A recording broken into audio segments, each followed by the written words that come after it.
ببینید موضوع همین بود. من داشتم عرض می‌کردم که بعد از این اتفاقات و ورود اون تفکرات به حزب دموکرات، هالیوود شاید پیش از این هم همیشه سعی می‌کرد یک تصویری ارائه بده که مثلا یه نوعی ما فکر کنیم که اونجا در مورد مذهب یه نوعی لایسیته بخواد به ما نشون بده، یا یه نوعی رواداری و اون آزادی مذهبی و یه اینجور چیزهایی بخواد آمریکا رو اینجوری نشون بده.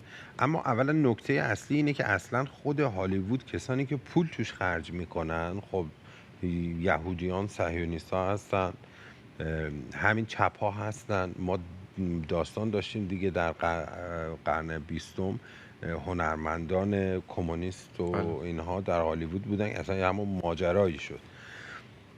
اونها شاید دوست داشته باشن این چنین تصویری رو ارائه بدن، اما واقعیت جامعه آمریکا این هست که جامعه آمریکا یک جامعه مذهبی است. یعنی اصلا فاصله خیلی زیادی با اروپایی ها داره. توی اروپا بحث خیلی فرق میکنه. باز تو اروپا هم کشور به کشوره، اروپا قاره‌ای شاید خیلی بیشتر لایسیته و اینجور چیزا توش در جریان، ولی جامعه آمریکا هنوز اصلا به این سطح این چیزها نرسیده. جامعه آمریکا هنوز خانواده براش یک نهاد، خانواده یک نهاد مهمی هست. اون نکته‌ای که عرض کردم، شما ببینید پسر ترامپ در این مجمعشون میاد صحبت میکنه و میگه که من به عنوان یه پدر دوتا بچه جوان که دختر مدرسه‌ای دارم و که دخترشان قبلش اومد صحبت کرده بود، میترسم از این که توی مدارس ما دارن مدل های دیگه از خانواده مطرح میکنن، مدل های دیگه از نمیدونم. حالا جالب بود، گفت توی مدرسه های آمریکا در دوران بایدن دارن میگن 57 تا جنسیت داریم ولی نمیتونن زن رو درست تشریح بکنن. این عین جمله پسر ترامپ بود.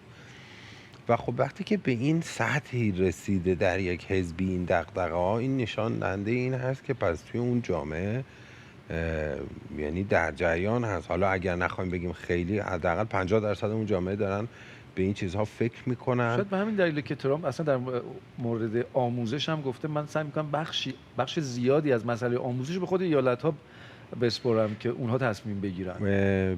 ببینید، سپردن به ایالت ها باز خودش من فکر نمی کنم بازیابی بکنه آن چیزی که در اواسط قرن بیستم بود به عنوان اون ارزش ها و رویاها. دارم داخل آمریکا رو میگم، کاری به چیز نداره. به خاطر اینکه باز همین ایالت ها خب بعضیاشون فرماندارانی احتمالا خواهند داشت، خواهند ماند که دموکرات خواهند بود. ببینید تو دو تا موضوع خاص بخوام اسم بریم، یکی بحث آزاد کردن یک ماده مخدر خاص ماریجوانا و دومین بحث اون ابورشن و سقط جنین. این رو میخواستن به ایالت ها بدن، دیدن که یه در واقع یه چیز عجیبی از توش. بعضی از ایالت ها این رو آزاد میکنن، بعضی ها این رو آزاد نمیکنن. اگرم گفته باشه من بعید میدونم. یعنی جمهوری خواهان دارن میرن به یه سمت. شما ببینید آقای ترامپ حتی میراث خودش رو برای حزب جمهوری خواه هم الان بر جای گذاشته. آقای جی دی ونس رو آورده، یک جوان 39 ساله از طبقه فرودست ولی بسیار مذهبی.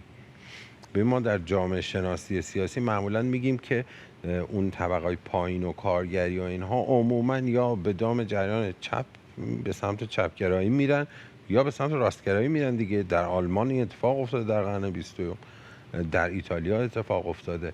و ترامپ من فکر میکنم این خیلی هوشمندانه این کار رو کرده. یک کسی رو آورده، اسمش هم دارن براش چیز میسازن که آبراهام لینکلن دوم آمریکا، به خاطر اون آرایش ریشش و اینا، به عنوان آبراهام لینکلن دوم آمریکا. آبراهام لینکلن هم تقریبا زندگی نامه همینجوری از یک جای فقیر رو اومده و تلاش کرد و مال این بود که یه سری ها میگفتن که در آخرین سخنرانی که کرد ونس چرا زندگی نامه تعریف کرد و زندگی نامه‌ش رو بیشتر گفت و اینها. اونم هدف داشت، یعنی میخواست بگه که من از این مسیر آمدم، این سختی ها رو کشیدم و این هدف رو دارم. یعنی برای مقابله با آنچه که بخشی از جریان چپ نفوذ کرده در آمریکا. ببینید ملیت رو، بحث‌های میهن پرستی و اینا رو که دارن زیر سوال میبرن. بله.